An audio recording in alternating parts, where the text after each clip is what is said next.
రాఘవరెడ్డి ఇది టైటిల్ యాక్షనా ఫ్యాక్షనా ఇంకేంటి అన్న ఒక డౌట్ వస్తుంది. ఎందుకంటే రాఘవరెడ్డి అనే టైటిల్ తోటి యాక్షన్ ఫ్యాక్షన్ కాంబినేషన్ తోటి ఒక ఫ్యామిలీ డ్రామా, ఫ్యామిలీ ఎమోషన్స్ తోటి చేస్తున్నటువంటి మా ప్రయత్నం ఇక్కడ దాకా వచ్చింది. ట్రైలర్ లాస్ట్ వీక్ రిలీజ్ అయింది, చాలా మంచి స్పందన వచ్చింది. మళ్ళీ నాకు అంటే ఆల్మోస్ట్ ఒక 9 years తర్వాత నా దర్శకత్వంలో వస్తున్నటువంటి సినిమా రాఘవరెడ్డి. ఈ సినిమా ప్రయాణం విచిత్రంగా మొదలైంది. యాక్చువల్గా మా ఘంటా శ్రీనివాసరావు గారు లైట్ హౌస్ సినీ మ్యాజిక్ నిర్మాతలకు పరిచయం చేయటం, ఆ నిర్మాతలు నా కథ విని, అలాగే శివ కంఠంనేని గారు హీరోగా ఒక మంచి డిఫరెంట్ కాన్సెప్ట్ తోటి ఏదైనా చేద్దాము అనుకున్నప్పుడు క్రిమినాలజీ ప్రొఫెసర్ అంటే కాలేజీలో వందలాది మందిని అదుపు చేసేటువంటి రాఘవరెడ్డి అనే ఒక ప్రొఫెసర్ చెడు అలవాట్లు, చెడు కార్యక్రమాలు, చెడు చేసేటువంటి చీడపరుగుల్ని ఏరివేయటానికి ఒక పోలీస్ ఆఫీసర్ లాగా కనిపిస్తాడు. కానీ పోలీస్ ఆఫీసర్ కాదు. ఒక డిఫరెంట్ క్యారెక్టరేషన్ తోటి శివ కంఠంనేని గారు చేశారు ఈ సినిమాలో. అలాగే వారి కాంబినేషన్కి ఎవరైనా పాత హీరోయిన్ అంటే పాత పడిపోయిన వాళ్ళే కాదు, ఒక మంచి హీరోయిన్ పేరున్నటువంటి వ్యక్తి ఉంటే బాగుంటుంది అని అన్నప్పుడు మా నిర్మాతలు చాలా రకాలుగా ఆలోచించి ఎవరైతే బాగుంటుంది అనుకున్నప్పుడు మళ్ళీ రాశి గారితో ఇంటరాక్ట్ అయ్యి రాశి గారిని రిటర్న్ మళ్ళీ దేవకి పాత్రలోకి తీసుకొచ్చేసి రాశి గారు కూడా చాలా రోజుల తర్వాత ఇలాగా ఒక మంచి క్యారెక్టర్ తోటి ప్రేక్షకులకు ముందుకు రావటం, ఆవిడికి కథ చెప్పగానే ఒప్పుకోవటం చాలా థ్యాంక్స్ అండి. యాక్చువల్గా అంటే ఎవరు ఏం చేశారు ఇంతకుముందు ఏంటి ఇవన్నీ వదిలేస్తే నేను ఈ సినిమా చేస్తాను, కథ నచ్చింది, క్యారెక్టర్ నచ్చింది అని చెప్పేసి రాశి గారు ఒప్పుకోవటం ఈ కథకి బలం చేకూరింది. దీంతోపాటు మా నిర్మాతలు ఆర్ వెంకటేశ్వర గారు కానివ్వండి, శంకర్రావు గారు కానివ్వండి, రాంబాబు యాదవ్ గారు కానివ్వండి, శ్రీధర్ రెడ్డి గారు కానివ్వండి, అందరూ సినిమాకి ఏం కావాలి, కథకి ఏం కావాలో అది మేము ఇస్తాము చేయండి అన్నప్పుడు చాలా హ్యాపీగా నాకు కావలసిన ఆర్టిస్టులు అందరూ కూడా రాశి గారు, నందితా శ్వేత, అజయ్ ఘోష్, పోసాని కృష్ణమురళి గారు, అలాగే రఘుబాబు గారు, ప్రవీణ్ గారు, ఇలాగ చాలామంది ఆర్టిస్టుల కాంబినేషన్ ఇచ్చి ఒక మంచి సినిమా చేయడానికి కారకులయ్యారు. వాళ్ళకు కూడా నేను సభాముఖంగా థ్యాంక్స్ చెప్తున్నాను. జనవరి 5వ తారీఖున 2024 అంటే నెక్స్ట్ వీక్ 5వ తారీఖున రాఘవరెడ్డి మీ ముందుకు వస్తుంది. రాఘవరెడ్డి నా రీఎంట్రీకి అలాగే మా అందరికి కూడా మంచి పేరు తీసుకొస్తుందని నమ్ముతున్నాను. అండ్ ఈ సినిమా సాంకేతిక వర్గం ఎస్ఎన్ హరీష్ ఫోటోగ్రఫీ కానివ్వండి, ఫైట్స్ సతీష్ కానివ్వండి, ఆవుల వెంకటేష్ మ్యూజియం మన ఎడిటర్ ఆవుల వెంకటేష్, రమణ గారు ఆర్ట్ డైరెక్టరు, ఇంకా చాలామంది ఈ సినిమాకి పనిచేసిన వాళ్ళందరికీ ఈ సభాముఖంగా థ్యాంక్స్ చెప్పుకుంటున్నాను. రాఘవరెడ్డి నాకు ఒక మంచి విజయాన్ని అలాగే డైరెక్టర్గా ఒక మంచి పేరు తీసుకొస్తుందని నమ్మకంతో జనవరి 5న ప్రేక్షకుల ముందుకు వస్తున్నాం. ఈ సినిమాకి మీ ప్రోత్సాహం చాలా అవసరం. డెఫినెట్గా రాఘవరెడ్డి మంచి విజయాన్ని సాధిస్తుంది. Thanks a lot. అందరికీ గుడ్ ఈవినింగ్, నమస్తే. గెస్ట్గా ఇంతకుముందు ఒక ఫంక్షన్కి వెళ్ళాను కానీ బట్ నా సినిమాకి చాలా రోజుల తర్వాత ప్రెస్ మీట్కి వచ్చాను after so long. I'm so happy. And Raghava Reddy movie గురించి చెప్పాలంటే ఫస్ట్ నాకు వచ్చి చెప్పిన వెంటనే నేను ఐ యాక్సెప్టెడ్ ద క్యారెక్టర్. హీరోయిన్గా ఎన్నో షేడ్స్ ఉన్న మూవీస్ చేశాను, మీ అందరికీ తెలుసు. ప్రేయసి రావే కావచ్చు, గోకులంలో సీత, ఇవన్నీ ఒక హీరోయిన్గా నేను క్యారీ చేసిన క్యారెక్టర్స్. బట్ యాజ్ అ మదర్గా కొన్ని సినిమాలు చేశాను ఆఫ్ కోర్స్. బట్ ఇది యాక్సెప్ట్ చేయడానికి మెయిన్ రీజన్ ఏంటంటే ద క్యారెక్టరైజేషన్. ఆవిడ చాలా very adamant and independent women and very stubborn. చాలా ధైర్యంగా ముందుకు వెళ్ళి సక్సెస్ఫుల్గా ఉన్న ఒక women. And also as a mother తన పాపే తనకి ప్రపంచం. సో ఒకటే ఏంటంటే ఎప్పుడు అందరూ నన్ను స్మైలీ ఫేస్ అంటారు, నవ్వుతూ ఉంటాను ఎప్పుడు, ఈవెన్ సెట్లో కూడా. బట్ ఇందులో మీరు ట్రైలర్లో కానీ ఇక్కడ పోస్టర్లో కానీ చూడండి అసలు నా మొహం ఎలా ఉందో. చాలా అంటే చాలా నవ్వింది కూడా మూవీలో చాలా తక్కువ. ఐ థింక్ సాంగ్లో కొంచెం హ్యాపీగా ఒక సాంగ్ ఒకటి చేశాం నేను sir. And I like the character and the whole point కూడా చాలా బాగుంటుంది. అమ్మాయిని ఎట్లా ఫాదర్ ఎట్లా రికగ్నైజ్ చేస్తారు అండ్ ఎలా అందరూ కలుస్తారు అండ్ ఆయన సోషల్లో ఒక ఇంపార్టెన్స్ ఇస్తారు. అంటే ఎక్కడ అన్యాయం జరగకూడదు, ఎక్కడ తప్పు జరగకూడదు అనే ఒక వ్యక్తి ఆయన హీరో గారు. And I'm so comfortable, very comfortable artist. And Sanjeev గారు ఇస్ వెరీ కూల్ మైండెడ్. ఇప్పుడు ఎట్లా అయితే నవ్వుతూ చక్కగా ఏం కావాలో అందరితో చక్కగా మాట్లాడుకొని చేయించుకున్నారు. మూవీ అయితే చాలా బాగా వచ్చింది. సో 5th రిలీజ్ అవుతుంది. మీ అందరి సపోర్ట్ ఈ మూవీకి కావాలి. అండ్ త్వరలోనే సార్ చెప్పినట్టు సక్సెస్ మీట్లో కలుస్తానని గట్టి నమ్మకం నాకుంది. Thank you. Good evening friends, పాత్రికేయ మిత్రులు, అలాగే నా ఫ్రెండ్స్, నా ప్రొడ్యూసర్స్, మా అన్నయ్య ప్రసన్న కుమార్ గారు, మా హీరోయిన్ రాశి గారికి, మా డైరెక్టర్ సంజీవ్ మేగోటి గారికి అందరికీ good evening. So as you know I'm Shiva Kantamneni. ఇంతకుముందు సంజీవ్ మేగోటి గారు చెప్పినట్టు అక్కడ ఒకటి ఉంటాడు మధురపూడి గ్రామం అని నేను మధ్యలో శివాకా సూర్య అని ఒక భోజ్పూరి సినిమా కూడా చేశాను. అందులో నేను తప్పితే మిగిలిన వాళ్ళందరూ భోజ్పూరి వాళ్ళే. అది కూడా బాగా నడిచింది. ఇది 4th movie. Raghava Reddy it's a challenging character. ఇది రాశి గారు అన్నట్టు ఆమె ఆమె ఆమె ఆమె ఒక రకంగా ఆమె ఒక హీరో, నందిత శ్వేత ఒక హీరో, నాది ఒక ట్రాక్, 3 ట్రాకులు ఉంటాయి. ఈ 3 ట్రాకుల మధ్యలో క్లాష్ ఎట్లా ఉంటుంది అనేది మెయిన్ సబ్జెక్టు. సో అంటే నేను నవ్వకపోవచ్చు కానీ సినిమాలో నవ్వించడానికి శ్రీనివాస్ రెడ్డి, ప్రవీణ్, బెత్తర్ సత్తి అందరూ ఉన్నారు. సో నాకు ఆ కాలేజ్ ఎపిసోడ్స్ అంతా కూడా చాలా ఎంజాయబుల్గా ఉంటాయి. యూత్ అంతటికి అది బాగా అట్రాక్షన్గా ఉంటుంది. అట్లాగనే రాశి గారు మీ family attachment before interval scene ఉంటుంది. అదే ఆ సీన్ అందరికి కూడా బాగా నచ్చుతుంది. రాశి గారు రిక్వెస్ట్ చేసి అంత వర్షం బయట అంతా పడుతుంటుంది, సీన్ కొంచెం పెద్దగా ఉంది, ఒక 2 days చేద్దామని అడుగుదామా డైరెక్టర్ గారిని అంటే అవసరం లేదమ్మా, మీరు సింగిల్ టేక్ ఆర్టిస్ట్, మిమ్మల్ని చూసి మేము కూడా సింగిల్ టేక్ ఆర్టిస్ట్ అయ్యాము, పెద్ద ప్రాబ్లం ఉండదు, చేసేయచ్చు అనుకున్నాం. సో ఆ రోజు ఆ కాల్ షీట్లోనే 6 మొదలెడితే 2 o'clockకి ఆ రెయిన్ ఎఫెక్ట్లో బిఫోర్ ఇంటర్వల్ ఆ సీన్ బాగా ఫ్యామిలీస్ని కానీ అందరినీ స్టోపర్లను బాగా ఆకట్టుకుంటుంది. అదేవిధంగా క్లైమాక్స్ సీన్ కూడా కొంచెం మీకు అర్థం అవడం కోసం చెప్తున్నా. వెంకటేష్, సౌందర్య అటువంటి సీన్లు చేసేవాళ్ళు ఇంతకుముందు. ప్రేక్షకుల్ని కొంచెం ఏడిపించే స్టైల్లో ఉంటుంది. So we could do it అని అనుకుంటున్నాను నేను.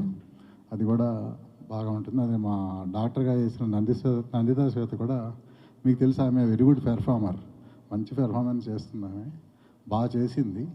అట్లాగే బెత్తర్ సత్తి, శ్రీనివాస్ రెడ్డి, ప్రవీణ్, అజయ్ ఘోష్, పోసాని కృష్ణమురళి, మా ఫ్రెండ్ వెంకటేశ్వర గారు కూడా ఒక ఎస్పీ పాత్రలో కనిపిస్తారు ఇందులో.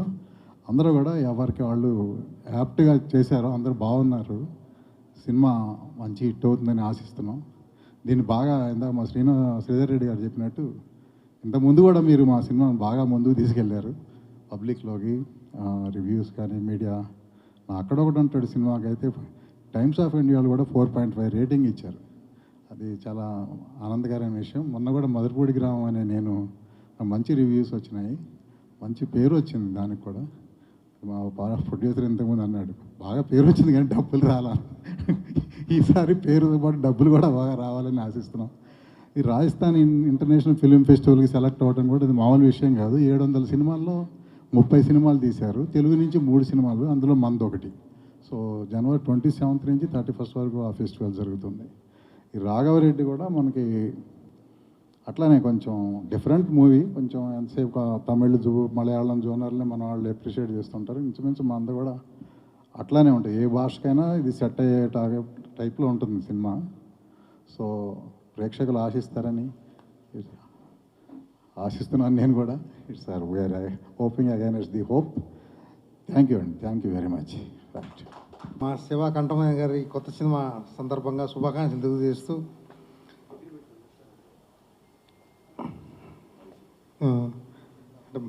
మేము సినిమా తీసేది ఆల్మోస్ట్ 15 years అయింది.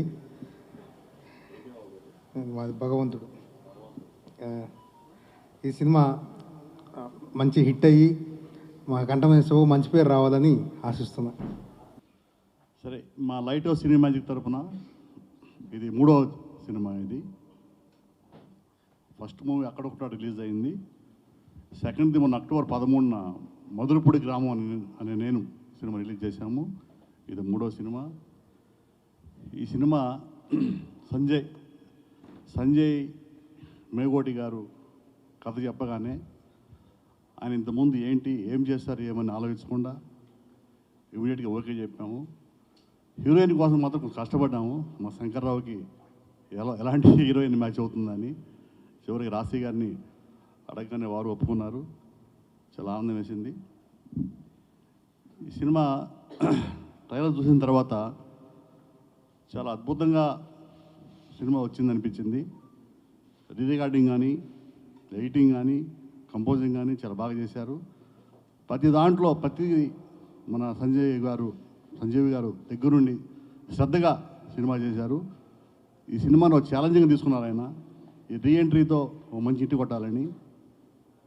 కొడతారని కూడా ఆశిస్తున్నాం మేము. ఈ మూవీని జనవరి 5న 2 రాష్ట్రాల్లో చాలా థియేటర్లో రిలీజ్ చేస్తున్నాము. మీరందరూ ఆదరిస్తారని మనసావాచ కోరుకుంటున్నాము.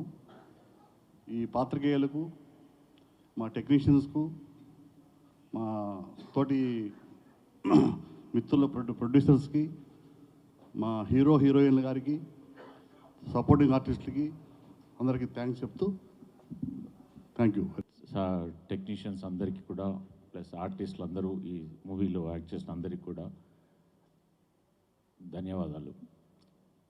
యాక్చువల్గా ఇందాక డైరెక్టర్ గారు 2 చెప్పారు, యాక్షన్ ఫ్రాక్షన్ అని. కానీ దీంట్లో యాక్షన్ ఫ్రాక్షన్తో పాటు యూత్ ఎంటర్టైన్మెంట్ ఉంది, ప్లస్ ఒక సోషల్ మెసేజ్ కూడా ఉంది, విచ్ ఇస్ ఇండైరెక్ట్లీ చాలా డెప్త్గా టచ్ చేసింది సోషల్ మెసేజ్. డెఫినెట్గా ఇది అన్ని క్లాస్ ఆఫ్ పీపుల్కి, అన్ని సెంటర్స్లో కూడా ఇది బాగా ఆడుతుందని నమ్మకంతో ఉంది నాకు. దీన్ని ఇక్కడి నుంచి డేట్ అయితే అనౌన్స్ చేశారు 5th January అని. దీన్ని ముందుకు తీసుకెళ్లాల్సిన వాళ్ళు మీ మీడియా సహకరిస్తే డెఫినెట్గా ఈ మూవీ సూపర్ హిట్ అవుతుంది. మళ్ళీ 5వ తేదీకి రిలీజ్ తర్వాత మళ్ళీ 7వ 8వ తేదీ మనం డెఫినెట్గా సక్సెస్ మీట్లో కలుసుకుందాం. Thank you. Light house cine magic ఆ బ్యానర్ మీద ఇందాక ఆర్ వెంకటేశ్వరరావు చెప్పారు. ఎప్పుడో మేము 30 ఏళ్ల క్రితం నుంచి మేము బాగా ఫ్రెండ్స్. మా వెంకటేశ్వరరావు నెంబర్ 1 షూటింగ్ కానించి, అంటే అసలు మెడ్రాస్ నుంచి హైదరాబాద్ ఇండస్ట్రీ షిఫ్ట్ అయిన ఫస్ట్ బ్యాచ్లో నెంబర్ ఆఫ్ ఫిలిమ్స్కి వెంకటేశ్వరరావు అందరికీ తోడు నీడగా ఉండటం, అప్పుడు గెస్ట్ హౌస్ నడపటం, నెక్స్ట్ ఇక్కడ హైదరాబాద్లో ఏ ప్రాబ్లం వచ్చినా ముందుండి తన ఉండి తీసుకెళ్ళటం. ఈవెన్ అచ్చిరెడ్డి గారు కానీ, కృష్ణారెడ్డి గారు కానీ, మొత్తం అందరూ కూడా ఆయనతో బాగా ఎదురుగా ఉండటం. దాని తర్వాత ఆయన రియల్ ఎస్టేట్లో బాగా సంపాదించి, తర్వాత మన కొల్ల అశోక్ కుమార్ గారు, ఆయన వియ్యంకుడు, ఇప్పుడు నిర్మాతగా కూడా కంటిన్యూ అవుతున్నారు. అలాగే శ్రీధర్ రెడ్డి గారు, అలాగే యాదవ్ గారు, అలాగే శివశంకర్ గారు, వీళ్ళందరూ నిర్మాతలుగా ఈ సినిమా. రాఘవరెడ్డి ఒక క్రిమినల్స్ ఎక్కడికి దేని నుంచి కూడా ఎస్కేప్ అవ్వరు అనే ఇదిలో ఒక టైటిల్ పెట్టి, ఆ టైటిల్తో ఇందాక ఫ్యాక్షన్, మాసు, యాక్షన్ అన్నారు. దాంట్లో నాకు చూస్తే ఒక ఫ్యామిలీ డ్రామా, అద్భుతమైన ఫ్యామిలీ డ్రామా ఉంది. ఒక భార్యాభర్తల మధ్య ఇద్దరు ఒక విడిపోయిన దాంతో కూడా బిడ్డను చూపించకుండా ఉండి, తర్వాత ఆ బిడ్డను ఈ కాలేజీలోనే చదువుతాంది అని ఛాలెంజ్ చేసి నువ్వే ఐడెంటిఫై చేసుకో అని చెప్పే ఓ హీరోయిన్ క్యారెక్టరు. అలాగే హీరో ఆ కాలేజీలో ప్రొఫెసర్గా ఉండి ఒక మత్తు పదార్థాలు కానీ లేకపోతే ఏమైనా డ్రగ్స్ కానీ అవన్నీ రానివ్వకుండా ఏ ప్లేస్ అయితే ఉంటుందో ఆ ప్లేసు ఆ కాలేజీకి మూల కారణం ఏంటంటే అలానా హీరో క్యారెక్టర్ అక్కడ ప్రొఫెసర్గా ఉంటాం. ఇది చూస్తే మనం సింహ సినిమాలో చూసాం, బాలకృష్ణ గారు సేమ్ అదే ప్రొఫెసర్ వేషం ఉండి అలాగే మత్తు పదార్థాలు కానీ డ్రగ్స్ కానీ రానివ్వకుండా ఉండి అలాంటి క్యారెక్టర్ని చూసుకుంటూ ఫ్యామిలీ ఎమోషన్స్, యాక్షను, ఫ్యాక్షను అన్ని రకాలు ప్లస్ లావిష్నెస్ ఎక్కడా తగ్గకుండా చేస్తూ వాళ్ళు సినిమా చేశారు. ఇక దాటితే అదే బాలకృష్ణ గారి టాపిక్ వచ్చింది కాబట్టి బాలగోపాల్ సినిమాలో ఒక అన్న క్యారెక్టర్ కళ్యాణ్ రామ్ చేశాడు, ఒక చెల్లి క్యారెక్టర్ రాశి గారు చేశారు. సో అన్న క్యారెక్టర్ కళ్యాణ్ రామ్ గారిదేమో రేపు డిసెంబర్ 29న డెవిల్ సినిమాకి వస్తుంది. చెల్లి క్యారెక్టర్గా చేసిన రాశి గారేమో 5వ తారీఖు వారం గ్యాప్లో ఆవిడ అన్నను ఫాలో అవుతూ చెల్లి వస్తుంది. సో రాశి గారు కూడా బాగా అందరికీ అంటే ప్రాజెక్టులు ఎప్పుడు ఇబ్బంది పెట్టకుండా చాలా కోఆపరేటివ్గా ప్రొడ్యూసర్స్కి డైరెక్టర్కి అనువుగా చేస్తూ ఉంటుంది. తర్వాత మా మేగోడి సంజీవ్ గారు ఒక పక్కా ప్లాన్డ్గా ఒక పర్ఫెక్ట్ ఆయన ప్రతి సినిమా ఏం చేసినా అది తెలుగు సినిమా చేసినా కన్నడ సినిమా చేసినా ఏ సినిమా చేసినా డిఫరెంట్ అన్ని శాఖల్లోనూ ఉండి 24 క్రాఫ్ట్స్ మీద పూర్తి స్థాయి కమాండ్ ఉండి పక్కా ప్లానింగ్తో పర్ఫెక్ట్గా ఒక ప్రొడ్యూసర్కి కన్వీనియంటు ప్రొడ్యూసర్కి వీలైన డైరెక్టర్ ఎవరు అని అంటే దాంట్లో టాప్ 5లో మా మేగోడి సంజీవ్ గారు వస్తాడు. ఆయన అద్భుతంగా అటు యాక్షన్ చేయగలడు, ఇటు ఫ్యామిలీ డ్రామాను పండించగలడు, అన్ని రకాలుగానే చేయగలడు. నెంబర్ ఆఫ్ క్రాఫ్ట్స్లో ఆయన ప్రావీణ్యం ఉంది. సో అది ఇక మా కంఠంనేని శివ గారు ఎప్పుడు చూసినా ఆయన పొద్దున్నే ఆ జిమ్ నుంచి వస్తూ ఉంటాడు మన ఫిల్నర్ క్లబ్లో. హ్యాపీగా సుఖంగా ఉండొచ్చు కదండి, ఎందుకంటే ఈ బాడీని కష్టపెడతామనంటే ఆయనకు అదొక ప్యాషన్. ఆ హీరోగా ఫిట్నెస్ ఉండటం కోసం కానీ దానికి ఆ సినిమాకి ప్రాణం పెట్టేస్తాడు. అప్పట్లో ఒకడు ఉండేవాడు చూసుకుని ప్రతిసారి చూసుకుని ఎయిటింగ్ ఏం చేయాలి ఏంటి అని చూసుకుంటాం. తర్వాత ఇంకో సినిమా మధురపూడి అనే గ్రామం అది ఒకటి, తర్వాత భోజ్పురి సినిమా చూస్తాం. కానీ ఒక ప్యాషన్ ఆయన ఏంటంటే సినిమాలో సరే ఇప్పుడు ఈ సినిమాకి మాత్రమే ఆయన చెప్తున్నాడు, ఆయన డబ్బు ప్లస్ పేరు రెండు కావాలని. ఆయన డబ్బు గురించి ఆలోచించేవాడు కదా, ప్యాషన్తో వెళ్ళిపోతామే కంటిన్యూగా సినిమాల మీద సినిమా. సరే ఇందాకడ మా సంజీవ్ గారు చెప్పారు చిరంజీవి గారికి చాలా బ్రేక్ ఉందండి, దాదాపు 10 ఏళ్ళు ఇండస్ట్రీ నుంచి మా అందరికి రామనాయుడులో పార్టీ ఇచ్చి టాటా బై బై చీరో చెప్పి వెళ్ళిపోయారు ప్రజారాజ్యంలోకి. మా శివ గారు అటు వెళ్ళరండి, ఇక్కడే ఉంటారు. ఆయనకి టాటా బై బై చీరు అలవాటు లేదండి. అది అందుకని ఈయన ఈ రేంజ్లో పోల్చదు. ఈయన పోలిస్తే బాలకృష్ణ గారితో పోల్చండి, నాన్ స్టాప్ కొట్టుడే. అది అందుకని ఆయన ఫిజికల్గా కష్టపడుతూ ప్లస్ సినిమాని ప్యాషన్గా ఫీల్ అవుతూ ఒక ప్రమోషన్కి ఏం చేయాలి ఏంటి అహర్నిశలు సినిమా ప్రతిదీ సినిమా అనుకుంటూ ఆయనకి తోడు నీడగా మా వెంకటేశ్వరరావు శివరెడ్డి గారు వీళ్ళందరూ కూడా ఉంటూ ఒక ప్రాజెక్ట్ ఇప్పుడు ఇది అయ్యింది, మళ్ళీ నెక్స్ట్ ఏంటి ఇప్పుడు ఆయన అక్కడ ఆలోచిస్తున్నాడు చూసారా, నెక్స్ట్ ప్రాజెక్ట్కి ఆలోచిస్తున్నాడు ఆయన, అంత స్పీడ్గా ఉంటాడు ఆయన. సో డెఫినెట్గా ఇట్లాంటి సినిమాలు బాగా ఆడితే టెక్నీషియన్స్కి కానీ ఆర్టిస్టులకు కానీ అందరికీ కూడా యూస్ఫుల్గా ఉంటుంది. సో మీడియా పరంగా కూడా మీరు ఈ సినిమాను ప్రమోట్ చేయండి. ఒక ప్యాషన్ ఉండి ఒక పర్ఫెక్ట్గా ఇండస్ట్రీకి ఉపయోగపడే వీళ్ళ మీద ఉపయోగం ఉంటుంది. ఇంకోటి ఏంటంటే మనం చెబుతాం పోకిరి అనో లేకపోతే పెద్ద పెద్ద సూపర్ హిట్ సినిమాలు చెబుతాం. స్పేస్ విజన్ నరసింహారెడ్డి గారు రండి సార్. మా నిర్మాత సభ్యుడు నరసింహారెడ్డి గారు, మా వెంకటేశ్వరరావు నిర్మాత సభ్యుడు, మా శివ కంఠంనేని గారు నిర్మాత సభ్యుడు, అది మేగోడి సంజీవ్ గారు నిర్మాత సభ్యుడు. సో ఇట్లాంటి సినిమాలని అంటే ఇవాళ ఇండస్ట్రీ బతుకుతాంది ఒక 5 to 8% ఆఫ్ ది ఫిలిమ్స్ సక్సెస్తో బతకట్లేదండి. మనకు ఇండస్ట్రీ బతుకుతాంది ప్రతి ఒక్కళ్ళు ఒక ప్యాషన్తో ముందుకొచ్చి 92 నుంచి 95% వాళ్ళు ఇచ్చే డబ్బులు అంటే ఒక సూపర్ హిట్ సినిమాకి అదే రెమ్యునరేషన్ ఇస్తాం, ఒక ఫెయిల్యూర్ సినిమాకి అదే రెమ్యునరేషన్ ఇస్తాం. సో మనకి ఈ చిన్న సినిమాలు ఈ ఫ్యూచర్ ఉండే ఈ సినిమాలే ఇండస్ట్రీని బతికిస్తున్నాయి. బాగా పెద్ద సినిమాలు సూపర్ హిట్ అయిన సినిమాలు ఏమైనా ఉంటే వాళ్ళు ఏదైనా బెంచ్ కార్లు కొనుక్కోవటానికో లేకపోతే వాళ్ళు ఏదైనా పెద్ద పెద్ద ఇల్లు కొనుక్కోవటానికో లేకపోతే వాళ్ళు పెద్ద పెద్ద ల్యాండ్స్ కొనుక్కోవడానికో పనికొచ్చినాయేమో కానీ ఇండస్ట్రీని కాపాడుతుంది ఈ సినిమాలే. ఈ సినిమాలు ఉంటేనే ఇండస్ట్రీ ఉంటుంది. ఇండస్ట్రీలో పార్ట్ అయిన మీడియా కూడా దయచేసి ఈ సినిమాలను కాపాడండి, ఈ సినిమాలను ఇచ్చేయండి. మనం స్టార్ల కోసం వెనకమాల పడి స్టార్ల ఫోటోలు కాకుండా వీళ్ళ ఫోటోలు వీళ్ళని ఇచ్చేయండి, వీళ్ళని రేపు ఫ్యూచర్ స్టార్లు చేయండి. దయచేసి మీరు ప్రమోషన్ చేయాలి, ఇట్లాంటి సినిమాలు బతికించండి. ఈ బతికితేనే ఇండస్ట్రీ బతుకుద్ది. ఇండస్ట్రీని బతికించడం కోసం ఈ సినిమాని ఆడించాల్సిందిగా కోరుతూ సెలవు తీసుకోండి.